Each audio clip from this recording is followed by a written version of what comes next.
Bobo VR have released a brand new head strap for the Quest 3. This is the S3 Pro Super Strap. It has significantly better battery life than the previous Quest 3 head strap, the M3 Pro, and it's got more features. So, should you buy it?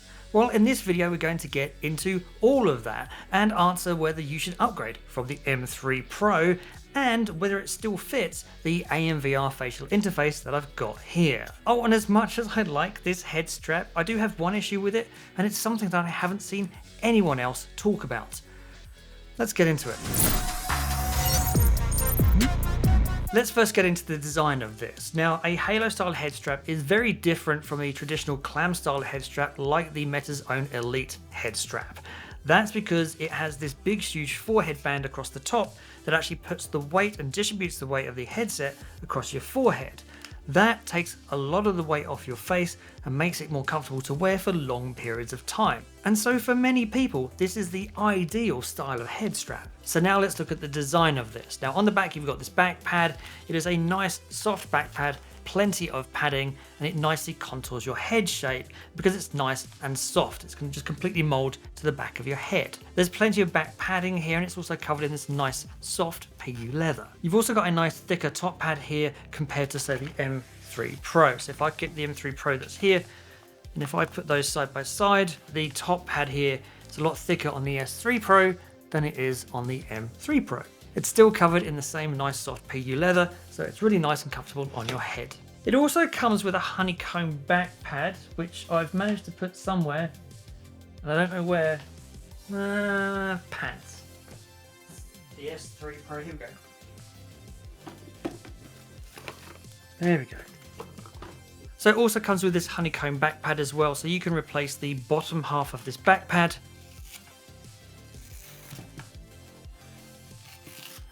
and you can go and put this on. So once it's on, this honeycomb back pad here gives you a lot more grip on the back here. Now that is a little bit different from the M3 Pro. Now the M3 Pro did come with the honeycomb back pad, but it actually came with two, so you can actually replace both the bottom and the top. On the S3 Pro, there's only one for the bottom. I would have liked to have seen a honeycomb padding for both sides, because generally if you like that sort of area feel of the honeycomb and the grippier feel, then you're probably going to want it on both sides. Most people, I think though, are still just going to leave it as the standard PU leather.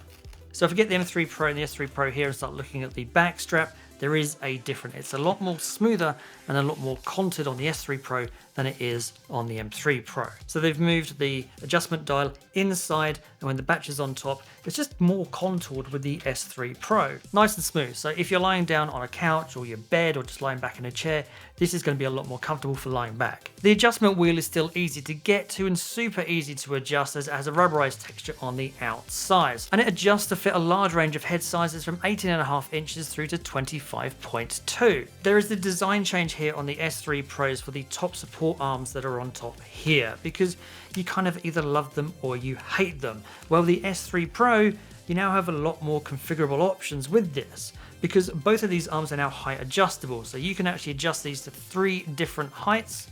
So you've got 1, 2, and 3. So if you can see that again from there, you have 1, 2, 3. Plus, if you don't want them at all, you can actually remove these now. 1, 2, look at that. So if you don't want them, you no longer have to have them. They go back on really easily as well. Now moving around to the front forehead band here. Now this is a little bit thicker than it was on the M3 Pro. It was around 4.5 centimeters thick on the M3 Pro. It's around 5 centimeters thick on the S3 Pro. It also goes a lot further around your head as well. So if you compare both of these side by side, then you'll notice that the M3 Pro, the padding kind of stops just before these pivot points here. Now moving across to the S3 Pro, the cushioning goes all the way up to the edge of the pivot point, so that cushioning goes further around your head, which makes the headset more comfortable to wear. Now there is one other big change with the forehead band, and that's probably one of the biggest design changes for the S3 Pro, and that's this fan, because that's something that the M3 Pro never had. So the fan is in the center of the forehead band and it's adjustable from 0 to 100%. Now you can adjust it using this scroll wheel down the side here. Now this shows normally the battery life as a percentage, but it also shows your fan speed as well. So if I go and press this, it's then going to show you your fan speed as well as a little green icon there. Now you can scroll it all the way up to 100%, so you'll get a fair bit of air out of it then, but then it does start to get a bit loud. And just to show you what I mean, so that's at 100%. Now the air on this comes out of a slit in the bottom of the forehead band, going all the way from one side all the way to the other side, and so it actually blows air right across your forehead. Now I honestly didn't think that I would find the fan useful, but I've used it when playing some longer gaming session and it actually made a good difference in helping to keep me cool. You really do feel it, especially around the outside near your temples. Now I wouldn't have it at 100% as it's too noisy, but around 30 to 50% I found it usable without being distracting. If you do get still too hot, then there is another mode you can use on this head strap here, and you can put it into MR mode. So because it's a Halo style head strap, you can actually take off your facial interface. Now mixed reality mode on the Halo head strap makes it look very similar to something like the Meta Quest Pro. And for mixed reality games, like if you're playing Cubism or Demio or anything that really sort of embraces that mixed reality, actually is pretty good because you're managing to keep your head as cool as you possibly can and actually be engrossed in your game at the same time. Just goes on your head. So it just sits on your head and it just kind of hovers in front of your eyes. Now, if you're playing in mixed reality mode, that's actually pretty good because you're going to be seeing your Room 3 cameras anyway. The advantage of this is that it's going to help keep you super cool as well, because there's nothing really clamping to your face. If no one's played Demio yet, by the way, I thoroughly recommend that you do. It is an awesome game. It's one of those few games that you can actually invest hours of gameplay into. Love it. Awesome game. Now, one of the questions I asked was whether it's actually compatible with the AMVR facial interface. That's because the top part here is actually thicker than the standard facial interface, so it can cause some compatibility issues. Now, you can actually get this on here just put this on.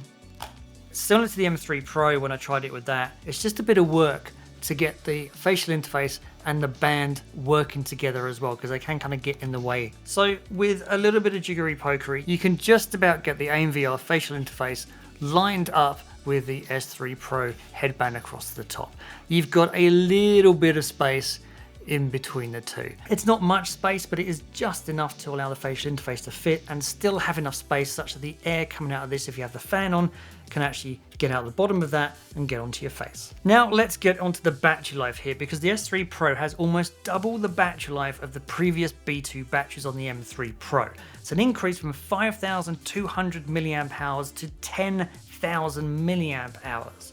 Now Bobo VR says that gives you 135% more battery, so if you get 2 hours of gameplay on the Quest 3 on its own, then you can expect to get up to an additional 2 hours and 40 minutes of gameplay by adding this battery. It is dependent on what you're doing though, as the Quest 3 has an official battery life of anywhere between 1.5 hours and 2.9 hours, depending upon what you're doing. Still, relatively speaking, you would still get up to an additional 135% of power with this new battery. The big question though is, does it keep your headset charged? Because that's got to be the question that most people are asking, as it was the Achilles heel of the B2 batteries on the previous M3 Pro.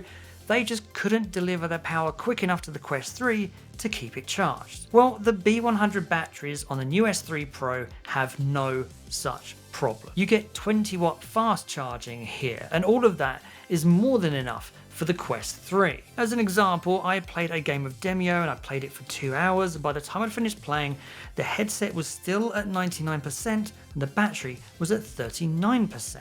They've done a really good job redesigning the battery as well, because over those hours of gameplay sessions, the battery is still nice and cool to touch. It doesn't get hot at all. When it does run out of power, that battery lets out a pretty loud beep to let you know that it's run out of power, so that you know that it's time to charge it or swap it for another one. It'll also beep when you put it back on, so you know that it's charged and connected and working. Now on the back of these are 4 LEDs on the battery to tell you roughly how charged it is, and there's a button on the side here.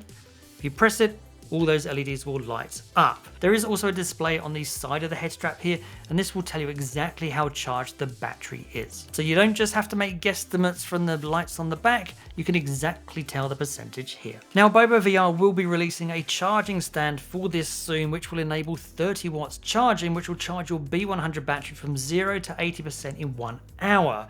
Now you can still charge it over USB-C, but it will take roughly twice as long as it only has 15 watt charging over a cable. So all these features, the upgrades and the better battery, but it comes at a price. And here's the issue that I have with this head strap, because that price is weight. Take the S3 Pro with the battery just by itself. That weighs 549 grams. If you add in the Quest 3 with the facial interface as well, just those two things weigh 463 grams. So the head strap is actually weighing more than the headset.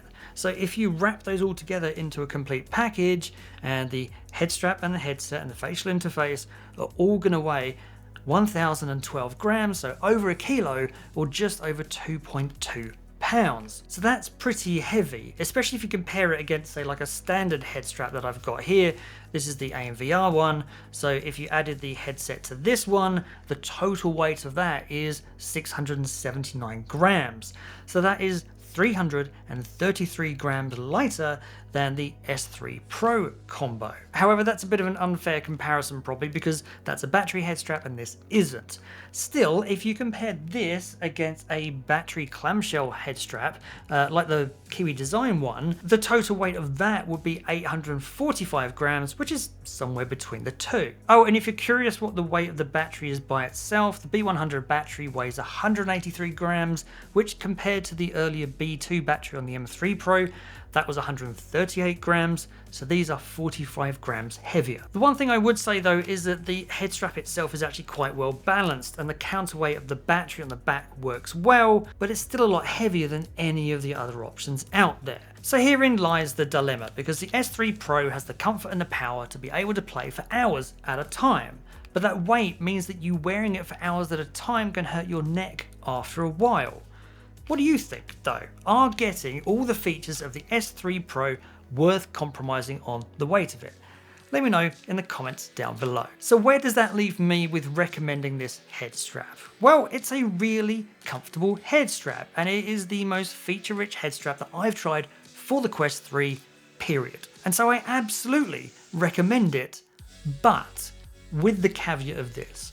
If you do buy one, it is quite heavy, so just make sure you take regular breaks when wearing it to give your neck a break. Which, to be honest, you should be doing anyway.